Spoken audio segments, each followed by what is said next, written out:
First, though, to Mikel Arteta, who has been speaking to David Craig about trying to get Arsenal over the line in the title race, ending a 22-year wait for a league title. Nothing is done yet. No trophies are in the cabinet. But should that be the end result, do you feel the foundations here, Mikel, are for a dynasty? What I'm saying is it's very hard to win back-to-back trophies. It's very hard to do it. But do you sense that this club is in a space where Man City found themselves, that long term you could go on and achieve that sort of... When you see the trajectory and what we built in the last few years, and especially in the last 4 years in terms of consistency, the amount of points, wins, you should have a few trophies, big trophies already. That only happens in this league. But that drives you to be even better. So we still have to make that a step of finalizing the business. And that's the opportunity we have in the next 3 days. And then we'll have time to talk about the rest. I mean, Mario, I'll start with yourself. I mean, how crucial is this for Arsenal? Because there's a few people, I think, within football that kind of feel like with this Arsenal squad and with Mikel, that perhaps get this over the line and the floodgates of more titles could really start to open for them. Yeah, definitely. I mean, like, look, this is also the last thing that everybody's waiting for, right? Because, you know, if you get that close every season, now they want to say, like, okay, get us over the line, because then you break the momentum and say, like, okay, we are the real deal. And that is the question that everybody has, including myself. I'm waiting to say, like, hey, are you going to do it? Because they were on the cruising moment, and then they allowed City to get back into the run. And it's by themselves. They did it first by themselves leading, and they did it by themselves getting them back on track. So in a way, I feel like winning it for them is going to be very important. And you know how the Arsenal fans are. Oh, man, oh. If someone is cocky in London, it's Arsenal. I'm not sure. I've been hiding behind the sofa pretty much all year, mate. Oh, my God. I've been hiding behind the sofa. I hear it all the time. But, hey, listen, if you deserve it, you should win it. That's how I look at it. Yeah. Jules, look, you've written on so many fantastic teams over the years, but I guess if Arsenal, this Arsenal team, were to do something that the club has never done before, which is win the Premier League and the Champions League, where would they stand in terms of, I guess, their history and other Premier League teams of years gone by? I mean, that makes it the greatest team in the club history, for sure. Better than the Invincibles. You would put it above the Invincibles? I mean, to win the double league and Champions League, which obviously Champions League has never been done. There's a final loss by, you know, Thierry's team at the time in 06. But yeah, for me, it would be above everything else. Like a league and cup double is great. A league and a Champions League double is something else. It's so rare. City and Guardiola have done it once in the 10 years that he's been at the club, for example. You know, we could look again the great teams that have won the Premier League and how many have won the Champions League on the same year. It's so difficult to do. And for this team that is not complete, by the way, there's still a bit of weakest points there in this. It's a good squad, but there's still some positions I think that you can upgrade as well as a football club. Yeah. But the work that they've done the last 6 years, Mikel, but not just Mikel on his own, but the way this club has been transformed from bottom to the top, with all the right people in charge, has been really impressive. They just need that title now. It's the only thing missing for me. Mario, you were just watching that goal against West Ham from Leandro Trossard. How much of a confidence boost is it going into these final two games? I know there's the anxiety around it, but that belief must be there for the players, thinking, you know, they took it right to the edge with West Ham, but they still did it. They still found that goal. That is the confidence that you build in a team, right? When you go after a title, those are the moments. Because in the moments when people have their doubts, but you as a team keep on believing, that is what pushes you over the line. And I think the moment when they scored that goal, it was like, okay, it also, you know, your captain comes in the game.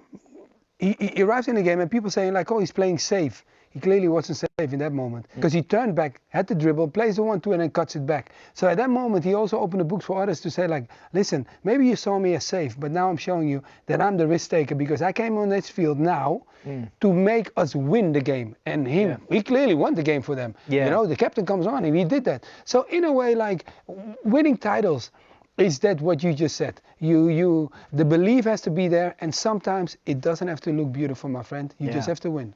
Well, that's it. And I guess, Jules, it's back to your point on, you know, the work that Mikel Arteta has done. And I think, do you think maybe he doesn't get the the plaudits he deserves sometimes. There's always a lot of talk about, how he's acting on the sideline and etc. But when you look at, they're in a Champions League final and on the cusp of a Premier League title, maybe some people, you look at the team on paper and they go, I remember at the beginning of this season, people were projecting them 4th place, Liverpool being 1st. Yeah. How much is that down to him? Yeah, him massively. I think the way he's reset the culture within the football club, the DNA of that football club, the mentality that he changed since he arrived. Really, this is something that he identified very quickly when he arrived at the club more than 6 years ago now. Mm-hmm. He hasn't been on his own, really. I think there's been, again, a lot of the key people at that club pulling in the right direction, which was always the right thing to do. Maybe the credit will come with the titles as well, which is I think a fair comment to say that you could do a great job until you've actually won proper, not just the FA Cup during COVID, but proper. Then after that, the credit that you deserve, because I think he deserves a lot of credit, will come, and so do the club.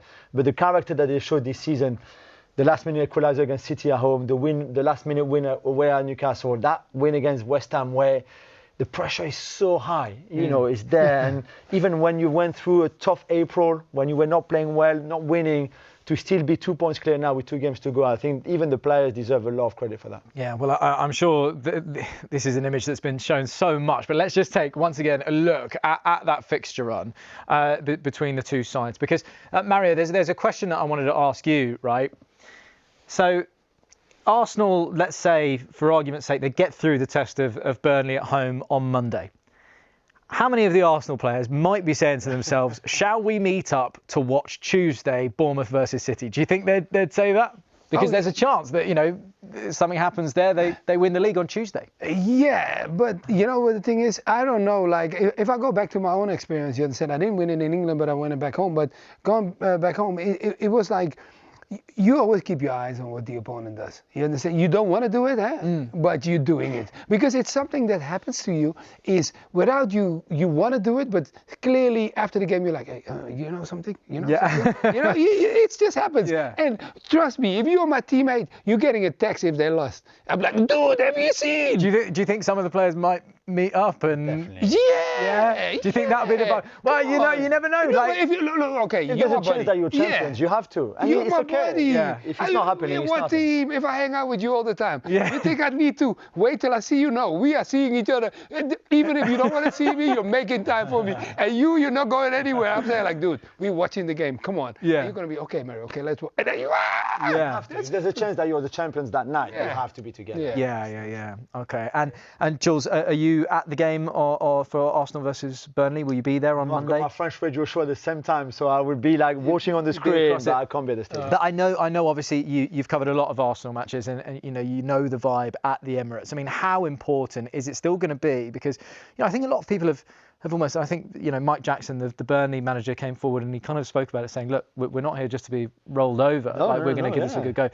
The atmosphere on Monday at the Emirates. How important is a goal? Maybe within that first 45 minutes. Yeah, but even if it doesn't come in the first half, everybody still has to believe. I expect the atmosphere that we saw in the second leg against Atletico Madrid. Yeah. This is the kind of atmosphere that has to be. This is like a cup game. It really is. It's like a Champions League semi-final, second leg, quarter-final, second leg. This is how Arsenal fans have to see it. They have to go to the Emirates thinking like, this is a knockout game, really, because this is what it is. And I think the atmosphere will be great. And if the atmosphere is great, the players will be up for it. And, I think Arsenal will win this game and be in a very strong position then to be champions. Okay, well, the team chasing them is, of course, Man City.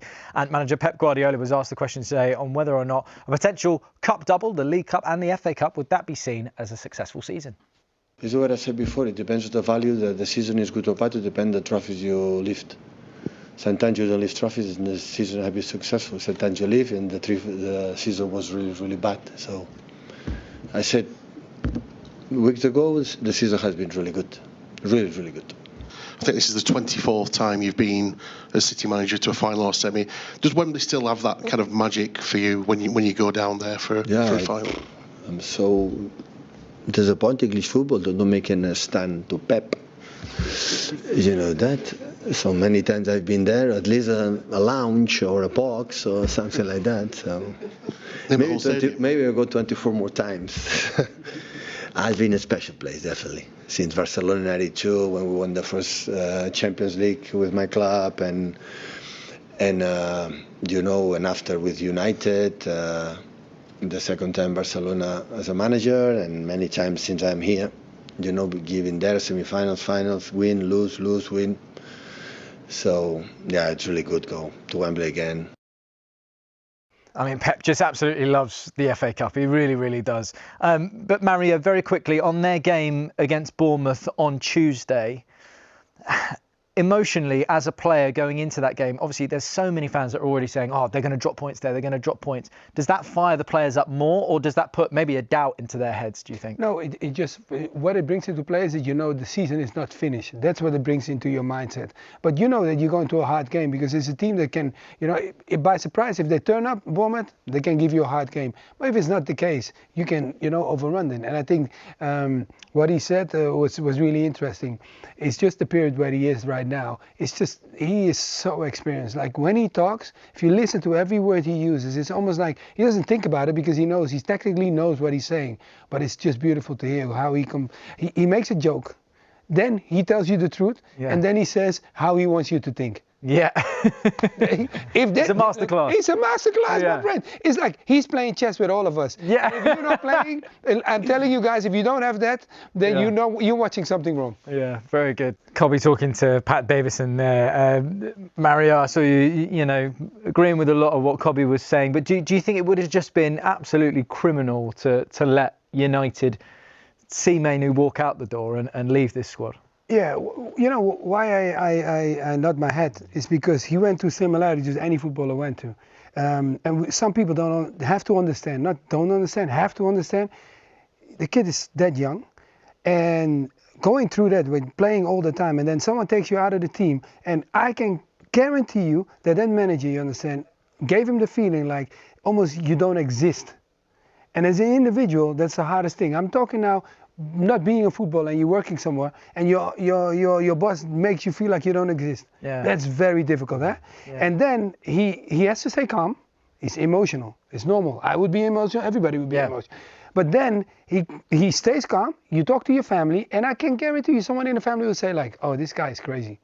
We got to do something, or we got to leave, or whatever." Then you stay calm. You wait. Then you get back into the team because the manager leaves. And then you can prove your point. And is he proving his point? I'm very happy that the kid didn't go away, because clearly, you know, like, and the perfect person started playing better with him because they started playing better together. Casemiro started playing better. He started playing better. Yeah. So what's the answer? The old manager was wrong. Yeah, well, I mean, I'm glad you mentioned Casemiro. Jules, you might have seen it. Cas did an interview with Rio Ferdinand this week. And I thought one of the most interesting things when they spoke about Kobbie Mainoo was that he said that, you know, Kobbie's fantastic, but he needs to be pushed. You know, he has to keep being pushed. I mean, do you agree with that? Do you think that maybe he needed this Amorim situation to come to his best self?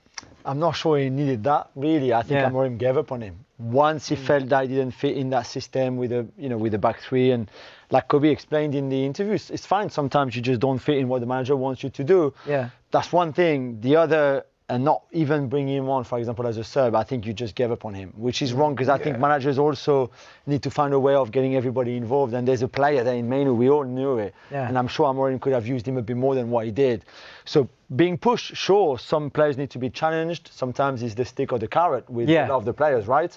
And probably with Kobbie, as a young player, maybe at times he needed a bit more of like, come on, I need more from you. I expect more from you. Yeah. But he felt to me that Amorim just gave up on him, which is wrong as well. Yeah, I mean, obviously, it feels like he's come a long way since that moment under Amorim. And when you go back even further and you look at what he achieved, obviously with England as well, are we looking at potentially him back in that England squad and playing a really big role for them? The key thing in this question is very important. Like, okay, the English squad is going to go to the World Cup, right? And we have to be careful that we understand that sometimes when, like, I'm not English and I'm not going to, predict that I know all the things of the English squad. But one thing I can guarantee you, this league is very intense. So sometimes you want some fresh legs coming with you. Because when it gets really amped up in the World Cup, it's very difficult if you have players that do the whole season they're pushing, and we can clearly call Arsenal one of them. If they push all the way to the end, and then you got to play the World Cup, guys. The World Cup is I don't want to say another level because you have the best of the best playing there, but it's just a lot of a different demand on your body, and physically, you're asking someone to at the end of a season to push again. Yeah. You need sometimes fresh legs, so that's why if you ask me about Mainoo, I'd say I'll take him along. Yeah, fair enough. He'd be in the squad. He won't start, but he'd be in the squad. Yeah. But he would have started if he had a full season, probably. Sure. But in the meantime, Tuchel found another double pivot in Rice and Anderson. And Anderson, yeah. And I think exactly. they're ahead now. Okay. There have been fresh developments as well on Michael Carrick's future today, with talks now underway for him to continue as head coach next season. Sources have told us that an agreement could be reached before Sunday's game against Forest. As is his style, Carrick didn't give too much away when asked about it this afternoon. I can't blame you for asking, to be honest. Well, yeah, there's 2 games to go, right? So we knew. Apart from that, there's not much else I can say. Is probably what you'd expect. I think the situation is pretty clear for us all. So same as in terms of preparing for the game, really, planning for that, and it doesn't change what I do this week.